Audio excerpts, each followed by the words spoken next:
Here's how to play Marvel Rivals on your Steam Deck in SteamOS. Make sure you have the game installed, ready to play. We're going to go ahead and we're going to switch over to desktop mode. Once desktop mode is loaded, we're going to go ahead and quit out of Steam, and then we're going to go over to the Discover store. In the search bar, you're going to start typing in Proton and hit enter. The top result should be ProtonUp-Qt.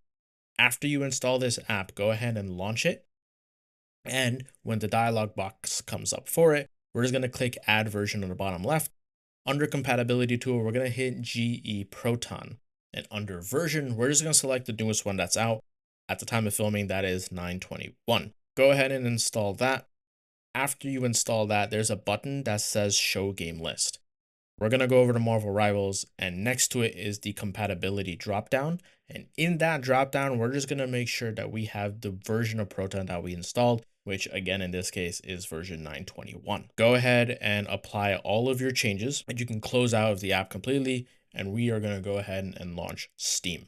Go over to your library, go to Marvel Rivals. We're going to go over to the manage section, go to properties, and in the properties dialog box, we're going to go to compatibility and just make sure that we have our compatibility layer of the GE-Proton 921 or whatever version you have.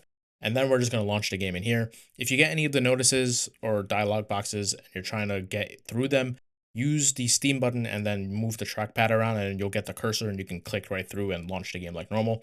Go ahead, go in the practice range, just make sure everything is working the way it should be. After that, you can quit out of it, go into game mode, launch the game from there. Same thing, if you get the dialog boxes, use the Steam button and then your trackpad to go right through them. In terms of settings, here's what I have. I have AMD FSR on, along with the balance preset at 100% sharpening with the frame generation technology turned on, and all of my quality settings are just set to the lowest possible they can. You should get anywhere from 50 to 60 FPS with the occasional drop down to like high 30s, mid 40s.